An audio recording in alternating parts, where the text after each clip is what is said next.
Hai, bertemu kembali di Yenimo Channel, suatu channel yang akan berbagi informasi tentang pendidikan. Dan untuk kali ini saya akan berbagi informasi tentang bagaimana cara terbaru untuk pengisian tool e-kinerja Pemprov NTT. Yang lalu memang saya sudah sempat membuat video untuk pengisian tool e-kinerja. Ternyata ada beberapa perubahan setelah dilakukan komunikasi dengan BKD, dan untuk yang sekarang kita akan mempelajari bagaimana cara pengisian tool e-kinerja yang baru. Seperti yang lalu, ketika kita mau menginput e-kinerja, berarti kita harus memastikan komputer kita atau laptop kita atau HP kita terhubung dengan internet. Setelah itu, Bapak Ibu guru bisa mengaktifkan browser yang Bapak Ibu punya. Kebetulan di saya di sini browsernya saya pakai Google Chrome. Setelah itu, Bapak Ibu bisa ketik tool kinerja. Bapak Ibu ketik tool kinerja Pemprov NTT. Setelah itu, nanti tampilannya akan muncul seperti yang ini. Bapak Ibu klik tool kinerja Pemprov NTT. Setelah itu Bapak Ibu masukkan username dan password, ya. Username-nya di sini adalah NIP dari Bapak Ibu. Untuk passwordnya, ketika Bapak Ibu baru pertama kali menginput tool e-kinerja, atau kalau seandainya Bapak Ibu belum pernah mengganti password, berarti Bapak Ibu menggunakan 5 angka terakhir dari NIP Bapak Ibu. Kebetulan di sini saya sudah ganti password. Saya masukkan password saya. Saya klik sign in. Setelah itu kita akan masuk di tampilan tool kinerja Pemprov NTT. Ada beberapa informasi di sini, Bapak Ibu guru bisa lihat. Setelah itu, langkah selanjutnya adalah Bapak Ibu mengedit profil, ya, profil dari nama Bapak Ibu guru. Bapak Ibu guru klik. Setelah itu pilih profil. Setelah itu Bapak Ibu di sini otomatis akan muncul NIP, nama, username-nya menggunakan NIP Bapak Ibu, dan di sini Bapak Ibu bisa mengganti password Bapak Ibu. Saran saya adalah alangkah lebih baiknya untuk Bapak Ibu mengganti password supaya data Bapak Ibu tidak diganti atau mungkin dirubah oleh orang lain, ya. Setelah itu di sini saya tidak isi karena saya sudah mengganti password saya. Setelah itu atasan langsungnya Bapak Ibu ini dipastikan sesuai dengan atasan langsung dari Bapak Ibu guru, ya. Seperti pengalaman ada beberapa teman yang salah memasukkan atasan langsung, akhirnya berakibat ketika atasan langsung memverifikasi nama Bapak Ibu tidak muncul. Jadi di sini saya pilih atasan langsung saya, Bapak Paulino Syukur SPD. Pastikan unit kerjanya, jabatannya, pangkat, ruang golongannya juga ini dipastikan. Kalau sudah oke, disimpan. Setelah itu di oke. Langkah selanjutnya adalah Bapak Ibu masuk ke tab SKP PP 30. Bapak Ibu pilih rencana SKP JAJF. Setelah itu, kalau Bapak Ibu baru pertama kali, berarti Bapak Ibu klik tambah. Masukkan periodenya dari tanggal 1 Januari, dari 3 Januari Bapak Ibu, karena kita aktivitasnya dimulai 3 Januari sampai dengan 31 Desember.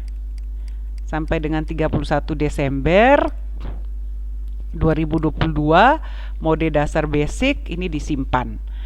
Saya di sini tidak menyimpan karena sebelumnya saya sudah melakukan atau membuat rencana SKP JAJF. Setelah tampilannya muncul seperti ini Bapak Ibu bisa klik target SKP. Klik target SKP-nya. Setelah itu Bapak Ibu bisa memasukkan input kinerja utama dan input kinerja tambahan. Ya. Jadi kalau Bapak Ibu guru tidak memiliki tugas tambahan seperti wakasek, seperti kepala-kepala lab, kepala perpus, berarti kinerja utamanya ini cukup 1. Ya. Di sini cukup 1. Rencana kinerja atasan ini kenapa muncul? Karena atasan Bapak Ibu telah terlebih dahulu mengisi atau menginput rencana SKP JAJF atasan. Jadi kita cukup memasukkan rencana kinerja kita di input kinerja utama. Ini tinggal diklik input kinerja utamanya, kita pilih yang paling atas, terencananya dan terlaksananya pembelajaran. Hal ini kenapa muncul? Karena sebelumnya atasan kita sudah terlebih dahulu mengerjakan. Jadi jika atasan kita belum terlebih dahulu mengerjakan rencana kinerja atasannya, maka kita tidak bisa melakukan atau menginput rencana kinerja utama kita. Di sini karena kepala sekolah telah terlebih dahulu menginput, kita masukkan rencana kinerja atau kinerja utama kita. Setelah itu disimpan. Ya, setelah disimpan nanti akan muncul seperti ini. Rencana kinerja kita adalah terpenuhinya tugas pokok guru dalam kegiatan perencanaan dan pembelajaran. Lengkapnya nanti Bapak Ibu bisa lihat di sini. Setelah itu Bapak Ibu cukup memasukkan indikator kinerja individunya, itu cukup 1. Ya. Nanti Bapak Ibu klik di tanda pencarian, karena saya sudah pernah isi, saya klik di tanda memperbaiki. Indikator kinerjanya apa? Itu laporan penilaian kinerja guru atau PKG. Aspeknya kuantitas, target satuannya diaktifkan, target kuantitasnya 1, satuan kuantitasnya dokumen, IKI-nya normal. Setelah itu ini disimpan.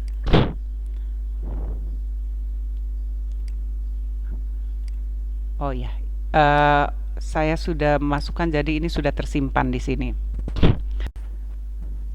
Selanjutnya Bapak Ibu, bagi Bapak Ibu guru yang memiliki tugas tambahan seperti wakasek, seperti kepala-kepala lab yang korelasi jamnya tidak mencapai 24 jam, Bapak Ibu bisa menambah input kinerja utamanya. Jadi input kinerja utamanya nanti ada 2 untuk Bapak Ibu yang memiliki tugas tambahan.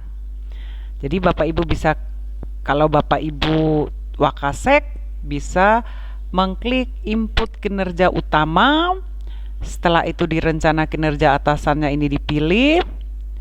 Setelah itu rencana kinerjanya Bapak Ibu bisa ketik terlaksananya tugas tambahan,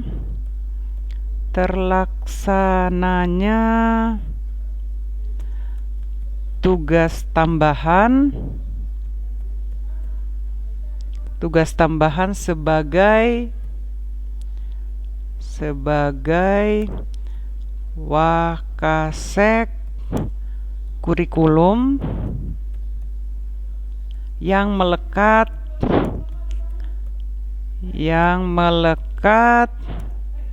pada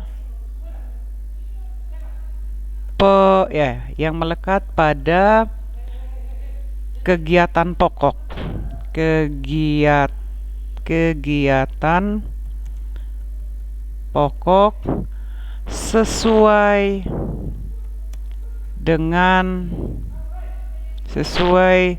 dengan beban kerja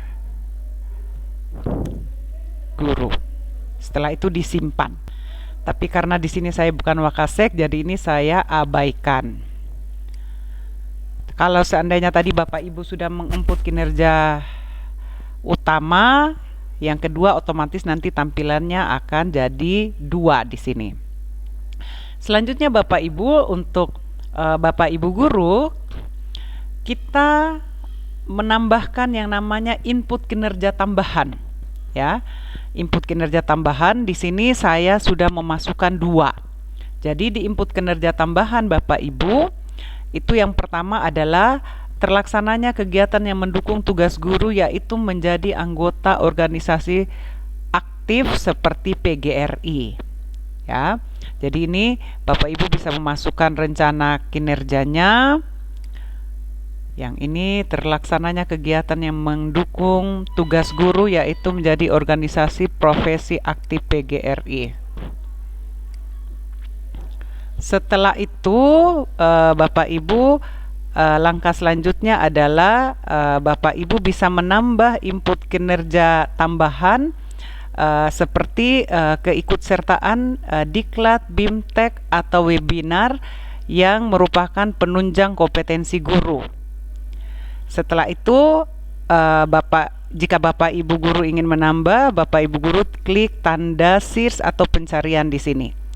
Setelah itu ini diisi, Bapak Ibu guru simpan. Kenapa saya tidak simpan? Karena sebelumnya saya sudah pernah untuk menginput, ya. Setelah itu Bapak Ibu guru jangan lupa untuk mengisi indikator kinerja individu. Indikator kinerja individunya Bapak Ibu guru isi. Indikator kinerjanya adalah jumlah diklat, BIMTEK, webinar yang diikuti, aspeknya kuantitas, target range-nya 1, satuan kuantitasnya karena ini berkaitan dengan diklat, BIMTEK atau webinar, berarti kita memilih sertifikat. Kita pilih yang sertifikat. Setelah itu IKI-nya ini normal, setelah itu kita simpan. Setelah selesai kita menginput input kinerja utama dan input kinerja tambahan, selanjutnya adalah kita mengisi yang namanya harian SKP 30 dan harian non SKP. Harian SKP 30 di sini Bapak Ibu adalah ini semua pekerjaan kita yang berkaitan dengan tugas pokok kita sebagai guru, ya. Di sini saya bisa kasih tunjuk contoh. Kita lihat harian SKP 30-nya adalah untuk yang bulan Januari 2022, saya menginputnya mulai dari tanggal 3 Januari, yaitu pembagian laporan hasil pendidikan, satu kegiatan dimulai dari jam 7.15 sampai 13.00. Ini cara menginputnya adalah Bapak Ibu tinggal klik tambah. Setelah Bapak Ibu klik tambah, tampilannya akan seperti ini. Tanggal 3 Januari 2022, terus dicentang tanda prosesnya, aktivitas SKP-nya pembagian laporan hasil pendidikan, kuantitasnya 1 kali, satuannya kegiatan, jam mulainya 7.15 sampai jam 13.00, klasifikasi SKP tahunannya kita pilih yang laporan penilaian kinerja guru atau PKG. Setelah itu kita lanjut untuk tanggal berikutnya. Tanggal 4 Januari itu hari Minggu, jadi di sini tidak diinput. Tanggal 5 Januarinya itu kami di sekolah ada kegiatan IHT, itu semuanya di-input dari tanggal 3 Januari sampai dengan tanggal 31 Januari. Ini sebentar, ini kita bisa klik di tanggalnya, otomatis nanti akan runtut. Dari 3 Januari sampai tanggal 31 Januari. Ya. Ini untuk yang SKP 30. Nah, ketika dalam satu hari Bapak Ibu guru ada kegiatan untuk mengajar, mempersiapkan bahan ajar, atau semua aktivitas yang dilakukan pada hari atau tanggal yang sama, itu Bapak Ibu tinggal digabungkan, ya. Seperti di sini saya kasih contoh kegiatan saya 13 Januari, mengajar di kelas 12 bahasa, 12 IPA 4, 12 IPS 6, dan mempersiapkan bahan ajar. Seperti itu. Setelah selesai kita menginput harian SKP 30, selanjutnya kita dapat menginput harian non SKP. Ya, harian non SKP ini adalah kegiatan yang dilakukan yang tidak bersinggungan langsung dengan tupoksi kita, seperti dalam pelaksanaan proses belajar mengajar. Untuk harian non SKP di sini kami menginput tanggal 4 Januari. Mohon maaf tadi saya bilang 4 Januarinya hari Minggu, ternyata 4 Januari itu pelaksanaan Natal bersama, ya. Kami melakukan Natal bersama itu tanggal 4 Januari 2022.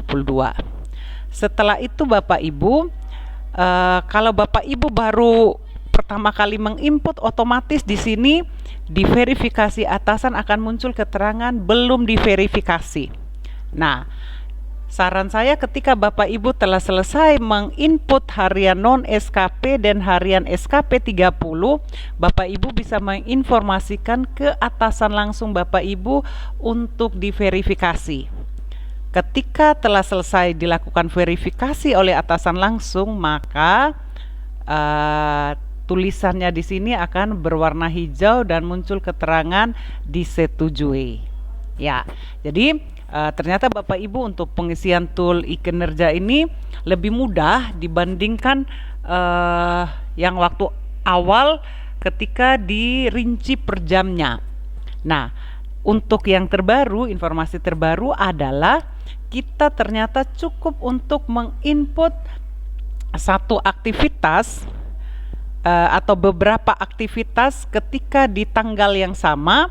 Kita cukup aktivitas SKP-nya dibuat 1 hari, tinggal dirinci seperti itu. Jadi Bapak Ibu tetap semangat untuk mengerjakan SKP-nya, dan berdasarkan pengalaman adalah kita mulai dari sekarang harus benar-benar untuk merinci atau mempersiapkan agenda kita untuk memasukkan aktivitas harian kita, supaya kedepannya ketika kita menginput tool kinerja kita tidak akan bingung.